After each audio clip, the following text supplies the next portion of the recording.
everyone, welcome back to Tayyiba's World. So it's the third day of ELF that I'm going, and okay, I hope now it's better. Actually, traffic I was not expecting on Sunday like this, but there is huge traffic, and I'm unable to fix my camera.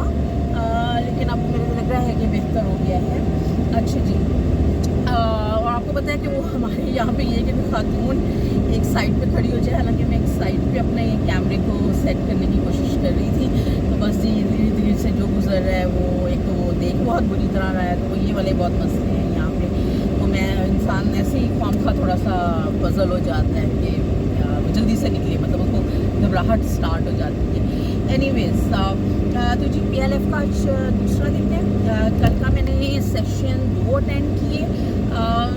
अच्छा, मैं खुद भी आपको मैं एक अजीब सी बात बताऊं कि मैं मैच्योर वुमेन और इंडिपेंडेंट भी हूँ, और घर से भी कोई ऐसा मसला अल्हम्दुलिल्लाह नहीं है. लेकिन मैं खुद भी बहुत लिमिटेशंस में सारी उम्र रहने की मैंने कोशिश की है.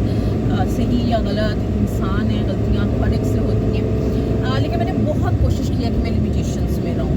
अब कल मैं 2 सेशंस अटेंड करने के बाद 5 बजे वहाँ पहुँची थी, और 5 to 6 वाला मैंने सेशन लिया जो कि शान का था.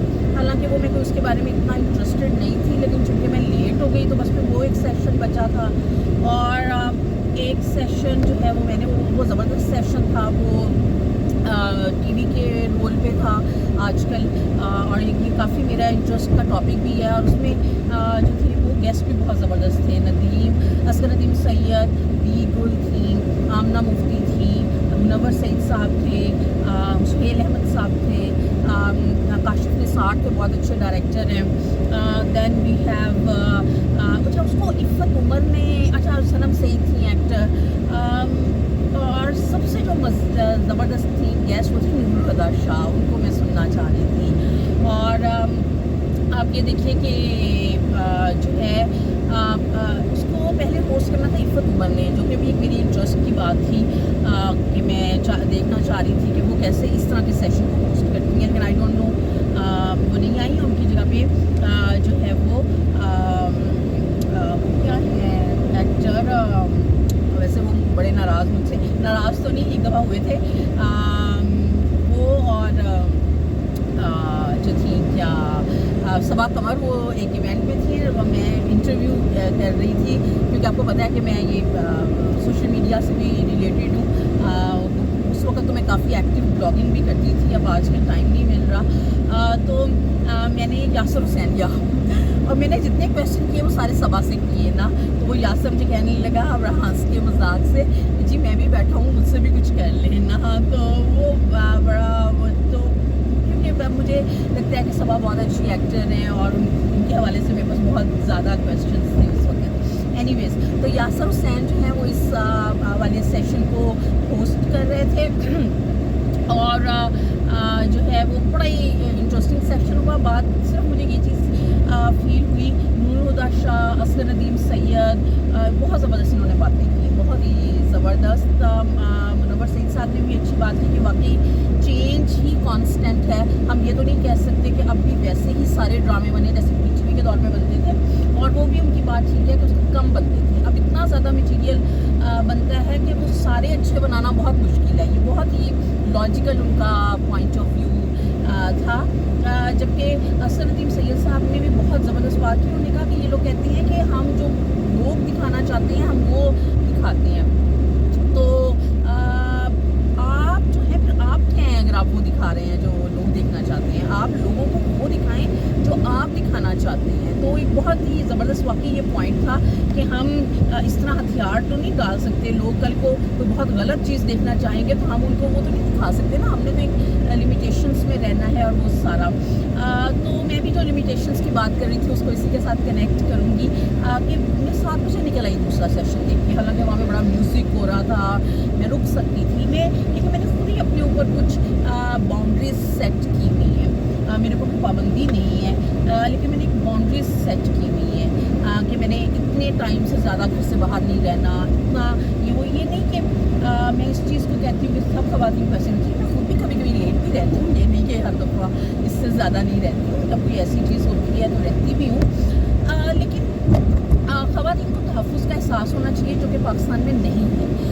मैं असल में ये बताना चाह रही हूँ, और चूँकि अभी भी मुझे थोड़ा सा एक्सपीरियंस हुआ, हालांकि एक शख्स ने तो शायद उन्होंने हेल्प करने की खातिर ही वो रुके, दैट इज़ रियली गुड, क्योंकि आजकल तो कोई रुकता ही नहीं है, जबकि बहुत ज़्यादा लोग जो हैं वो खवातीन भी बहुत ड्राइव करने लगी हैं, वो पहले हमें हेल्प मिल जाती थी जब कह लें कि हमने चलानी शुरू की थी गाड़ी, तब तो कोई वाकई वो भी एक बात है कि वाकई हेल्प का भी बहुत मसला है। लेकिन वैसे भी लोग जो है वो आपको डेफिनेटली पाकिस्तान में ये घूरने वाला कल्चर तो आप लोगों को बहुत अच्छी तरह पता है कि कितना ज़्यादा है, और उतना ही ये इस्लाम में मना है, और इस पर कोई सीखने का भी बात नहीं की। हमेशा बात औरत की ड्रेसिंग पे होती है, कभी इस बात पे बात नहीं हुई कि इस्लाम ने मर्द को नज़रें उठा के मतलब घूरने ताड़ने से कितना मना किया है। लेकिन बस छोड़ें, अभी ये फिर कभी करेंगे ज़रूर।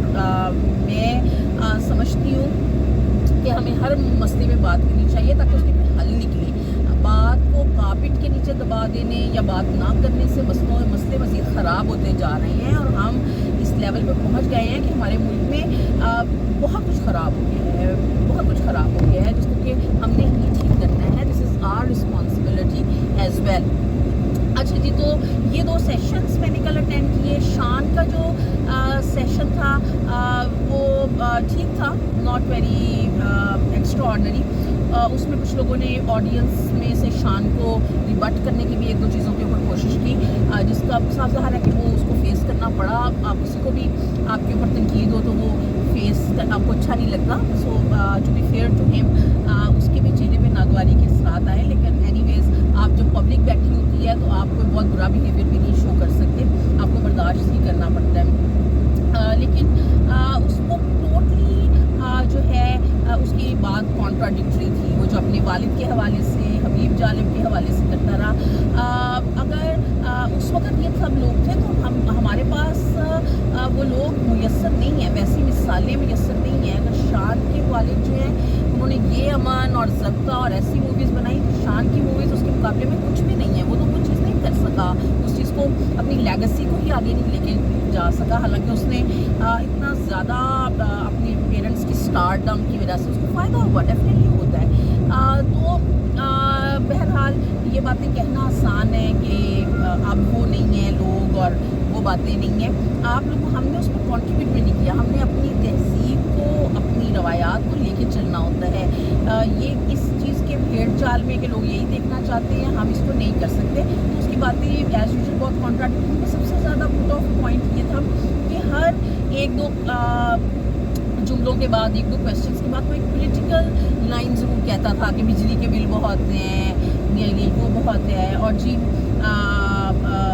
ये वो लोगों ने लाइक नहीं किया इस बात को। मैं ये जो आवाम को देख रही थी, डेफिनेटली हैं, लेकिन हम आपकी बात तब सुनेंगे जब आप हर टाइम पे एक ही बात कहेंगे। ये नहीं कि कन्वीनियंटली कभी आप चुप कर जाएंगे चूँकि और कभी आप बोलना शुरू कर देंगे क्योंकि आपको पसंद नहीं है कोई सर्टन गवर्नमेंट, तो इस तरह कोई आपकी बात नहीं सुनेगा। जब आप ऑब्जेक्टिव होती हैं, फेयर होती हैं, लोग तभी आपकी बात सुनते हैं। ये बात हमारे सेलिब्रिटीज़ को समझनी चाहिए, क्योंकि आजकल वो सोशल मीडिया का बहुत इस्तेमाल कर रहे हैं और हर चीज़ पे कमेंट करते हैं। उनको ये बात समझनी चाहिए कि उनकी बात में तभी वैल्यू होगी, ऑब्जेक्टिविटी होगी बेहतर लोगों के नज़दीक। तो फिर इस पर भी आपको पता है कि हर पार्टी के हामी होते हैं, तो वो शान को थोड़ा सा मसला हुआ, लेकिन वो बहुत बड़ा नहीं था। लेकिन I don't enjoy the interview, ठीक है, वो ऐसा ही होना था। तभी मैंने मुझे पता था अगर मुझे और ऑप्शन होती तो मैंने उस टाइम स्लॉट में तो मैंने शान का नहीं अटेंड करना था, क्योंकि मुझे पता था कि हम टीवी पे भी सुनते रहते हैं, तो बहुत काम की बात तो नहीं निकलनी थी उसमें से। एनीवेज, लेकिन हर शख्स को सुनना चाहिए। इसके साथ ही मैं ये भी कहूँगी, मैं बहुत से ऐसे लोगों को से भी बात करती हूँ, सुनती हूँ, जिनके व्यूज़ हमसे 100% ऑपोजिट हैं। सुनना चाहिए, इससे आपकी पेशेंस में इजाफा होता है, आपके इल्म में इजाफा होता है। हर शख्स में ना कोई ऐसी बात ज़रूर करता है, जैसे उसने भी कुछ बातें की मीडिया से रिलेटेड कि कैसे मीडिया, लेकिन चूँकि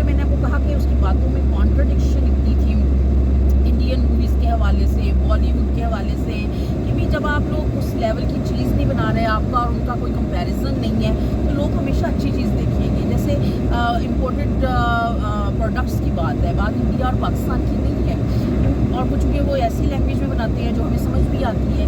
तो अब हम अगर हमें इम्पोर्टेड चीज़ें जो हैं वो अच्छी प्राइस पे अवेलेबल हों और उनकी क्वालिटी भी अच्छी हो, तो मुझे बताएं कितने लोग हैं कि जो सिर्फ इस वजह से अपने मुल्क की चीज़ खरीदेंगे कि वो उनके मुल्क की है। तो ये चीज़ फिल्मों के ऊपर भी अप्लाई होती है। आप अगर बहुत अच्छी चीज़ बनाएंगे तो लोग क्यों नहीं देखेंगे, डेफिनेटली। बाकी तो जो हुकूमत का रोल है या आपको कोई फैसिलिटीज़ नहीं है या ऐसे नहीं है, वो बिल्कुल फैक्ट है, लेकिन आप तो अच्छी चीज़ बनाए ना। जब अच्छी चीज़ बनेगी तो उसकी मार्केट वैल्यू बढ़ेगी, तो वो खुद ब खुद उसको फैसिलिटीज़ भी मिलना शुरू हो जाएंगी। अच्छा, फिर उसने एक और बात की पंजाबी के हवाले से, जो कि वाकई मुझे बहुत अच्छी लगी। उसने कहा कि इतने साल बाद भी अगर कोई फिल्म सुपर हिट हुई है तो वो पंजाबी में बनती हुई है, यानी कि द लेजेंड ऑफ मौला जाकिर। बिल्कुल सही उसने बात की है, क्योंकि हम लोगों ने एक आइडियाज़ बना लिए हैं कि जी फलां ज़ुबान आए या पेंडू लगते हैं पंजाबी बोलते हुए, या फिर ये रहा है हमारे माशरे में। हमारे अपने पेरेंट्स ने हमें इंग्लिश और उर्दू ही सिखाई पढ़ाई, पंजाबी अब हम खुद करने की कोशिश कर रहे हैं। भाई तो आप कह लें कि वो बाहर अंदर निकला तो उसको आ गई, मुझे भी बहुत कॉन्फिडेंस से नहीं आती है, कि मैं पढ़ बचपन से लेती हूँ, क्योंकि घर में इस तरह था, बुक्स वगैरह में पढ़ती हूँ पंजाबी की। वो शायद मेरा अपना कॉन्फिडेंस लेवल का मसला है कि मैं उस तरह से नहीं बोल पाती fluently, but I know the language. तो ये है कि ये वाकई हमारा है कि चीज़ हिट जी पंजाबी की होती है, कोई माने या ना माने। गाने हैं वो पंजाबी के हिट होते हैं, शादियों में जो गाने गाए जाते हैं वो मोस्टली पंजाबी के होते हैं। हर बड़ा गुलकार उसी वक्त हिट होता है जब वो पंजाबी का कोई गाना गाता है।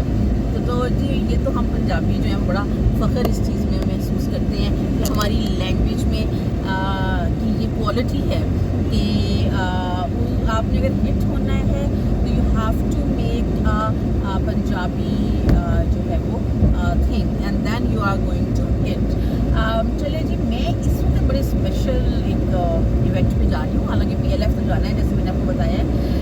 इस वक्त हमारी अनवर मकसूद साहब के साथ एक एक्सक्लूसिव चाय है, जो कि मैं उसके लिए मैं जा रही हूँ। उनके साथ चिट चैट और चाय पिएंगे जी, और फिर आपके साथ मैं शेयर करूँगी कि हमारी उनके साथ क्या बातचीत हुई और वो इवेंट कैसे जो है वो हमने इंजॉय किया। वो अनवर मकसूद साहब से भी मिलना है, लेकिन डेफिनेटली मेन मकसद तो यही है। लेकिन हम कुछ फ्रेंड्स जिन्होंने ये ऑर्गेनाइज़ किया है उनसे भी बड़े अरसे बाद मिलना है, बहुत अरसे बाद। आप यकीन करेंगे ज़िंदगी इतनी मसरूफ़ और इतनी उसकी वो जहते हैं कि वक्त ही नहीं मिलता कि आप ऐसे लोगों से जिनसे आप अक्सर मिला करते थे पहले, आप उनसे मिलें। तो मिशेल एक फ्रेंड है, उसने ये अरेंज किया है, वो मीडिया इंडस्ट्री से भी रिलेटेड है।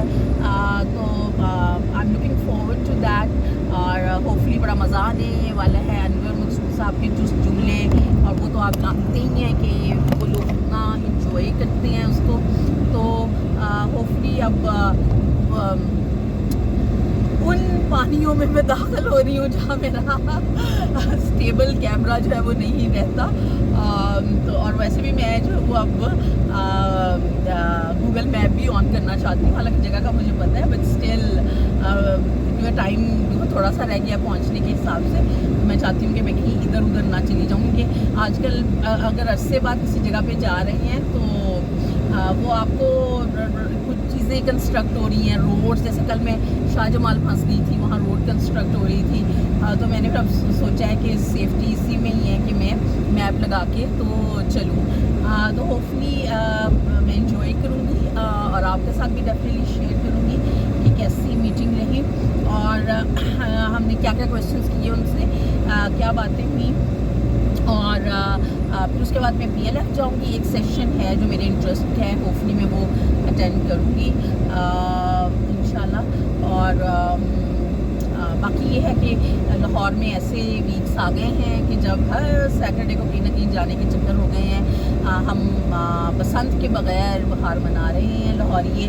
और देखिए जी, शुक्र है ये भी गनीमत है कि ये चीज़ें अभी बाकी हैं जो कि हम कुछ देख सकते हैं, वरना तो बसंत के क्या तो उजड़ने से बड़ा दुख होता है। बहुत सी एक्टिविटीज़ जो कि हम अपनी इस दौर में बनाया करते थे वो हमारी ख़त्म हो गई हैं। तो लेट्स होप कि हम इंजॉय करें। तो मैंने उधर से जाना था, चलिए अब इधर से निकल जाती हूँ, इधर से भी रास्ता आएगा, उधर ना फंस जाऊँ। मुझे पता चला है कि वो ज़मान पार्क की तरफ आजकल बड़ा रश है, लोग फंस जाते हैं। या अल्लाह, गलत तो नहीं आ गई हूँ, क्योंकि वो शाहजमाल वाला रास्ता मैंने छोड़ दिया। मैंने कहा इधर मॉल से जाती हूँ मैं। चलिए देखते हैं, मेरा ख्याल है कुछ ज़मान पार्क आ गई है, मैं पहले ही मुड़ जाऊँगी होपफुली। चलिए जी, मिलते हैं दोबारा। दुआओं में याद रखिए और अल्लाह ताला सबको आसानियाँ अता फरमाए, आमीन। और have a good day, thank you.